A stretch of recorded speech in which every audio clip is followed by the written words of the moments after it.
आज जिस टॉपिक पे मैं बात करने वाला हूँ वो टॉपिक बहुत ही इम्पोर्टेंट है। वो टॉपिक को जानना शायद आपके लिए बहुत ज़्यादा ज़रूरी है। जैसे कि हमारा जो माइंड होता है, ठीक है, तो हमारा माइंड से किसी का और भी माइंड एक्सपर्ट होता है, तेज़ होता है, ठीक है। तो जब हम जिस काम को हम करने के लिए स्टार्ट किए हैं उसको हमारे से 5 मिनट वो कोई पहले कर देता है। इसके पीछे का रीज़न क्या है आपको पता है? उसका सोचने का क्षमता, उसका माइंड एक्टिवेट रहता है, ठीक है। जैसे कि हम लोग सो रहे हैं, ठीक है, अचानक से अगर कोई आपको उठने के लिए बोल दिया, अगर जहाँ पे 10 बंदा सोया हुआ है वहाँ पे 10 का 10 एक आवाज़ में नहीं उठ पाएगा, लेकिन वहाँ पे 1 या 2 ऐसा ज़रूर होगा कि एक ही बार में वो उठ के खड़ा हो जाएगा, ठीक है। तो उसको कहते हैं एक्टिव माइंड। और जैसे कि आपको पता ही होगा कि लोग एक दूसरे का देखने के बाद बहुत कुछ सीखने को मिलता है। जैसे कि हमें भी किसी से सीखने को मिलता है या हमसे भी किसी को और सीखने को मिलता है, और जिससे हम सीखते हैं वो भी किसी और से सीखा हो। जैसे कि पहले आपको पता ही होगा कि जैसे बाइक होता था तो बाइक के अंदर ब्रेक था। ब्रेक जैसे कि गाड़ी तेज़ चल रही थी तो ब्रेक लगाने से अचानक से एक्सीडेंट हो जाता था। उसके पीछे का रीज़न क्या था कि अचानक से ब्रेक लगाओगे तो आप ज़रूर गिरोगे, ठीक है। तो अभी ABS दे दिया है आपको। अब हर गाड़ी के अंदर ABS है। ABS का मतलब ये है कि आप ब्रेक लगाओगे, एक ब्रेक लगाते हैं तो दोनों ब्रेक काम करता है। तो ये ABS का काम ये है कि बाइक को जो टायर होता है उसको स्लिप नहीं करने देता है। अचानक से ब्रेक लगता ही नहीं है से। अब 4 व्हीलर के अंदर आते हैं। 4 व्हीलर के अंदर पहले सनरूफ नहीं था, गाड़ी के अंदर जो ऊपर सनरूफ होता है वो नहीं था। तो धीरे धीरे गाड़ी को मॉडिफाई करते जाता है, नॉलेज लगाता है धीरे धीरे।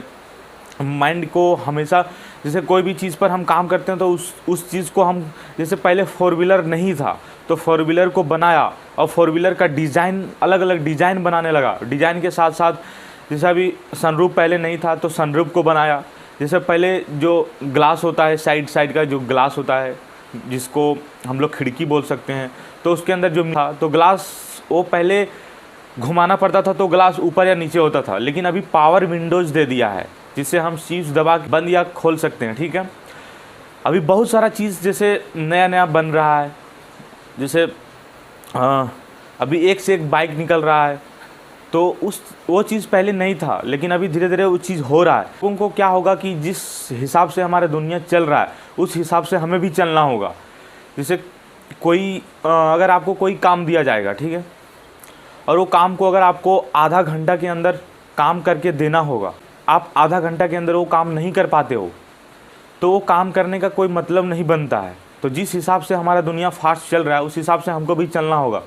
और हमें दूसरे से सीखने का ज़रूरत पड़े तो हमको सीखने में कोई हर्ज नहीं है। अगर किसी के पास नॉलेज है और अगर उससे हमको कुछ सीखने को मिल रहा है तो उसमें बुराई क्या है। जैसे बड़े बड़े कंपनी भी एक दूसरे कंपनी का कॉपी करते हैं। आपको पता ही नहीं होगा तो मैं बता देना चाहूँगा कि अगर कोई कंपनी नया प्रोडक्ट लॉन्च किया तो उसको देख के उससे कुछ अलग करके वो प्रोडक्ट लॉन्च करता है, सेम नहीं करता है। जैसे कोई बाइक निकाला 100 सीसी का, ठीक है, तो कोई कंपनी 100 से 110 कर दिया तो कोई कंपनी उसका कॉपी करके 125 कर देगा, ताकि दुनिया में जो अलग होगा ना उसी का वैल्यू है। जैसे हम कुछ दुनिया में अलग करेंगे तभी हमारा नाम होगा, ठीक है। अगर हम अलग कुछ नहीं कर पाएंगे तो हमारा फिर सेम जैसे सब लोग चलते हैं उसके साथ ही चलना होगा। तो आप सभी लोगों को मैं इस वीडियो में यही बताना चाहूँगा कि खुद कुछ अलग करें। जो लोग कर रहे हैं उसको देखना नहीं है, हमें कुछ अलग करना है। हाँ, किसी से अगर कॉपी करना है तो कॉपी करना कोई गलत बात नहीं है, उससे सीखना कोई गलत बात नहीं है, ठीक है। लेकिन कॉपी करने का वजह ये नहीं कि सेम टू सेम कॉपी उसका करना है, उससे कुछ अलग करके दिखाना है, इसको कहते हैं कॉपी। तो आप सभी लोगों को इस वीडियो में अगर कुछ सीखने को मिला होगा तो चैनल को सब्सक्राइब जरूर करना और बेल आइकन प्रेस कर देना, क्योंकि मैं इंटरेस्टिंग वीडियो इस चैनल पे लाता रहता हूँ। तो आज के लिए इतना ही था।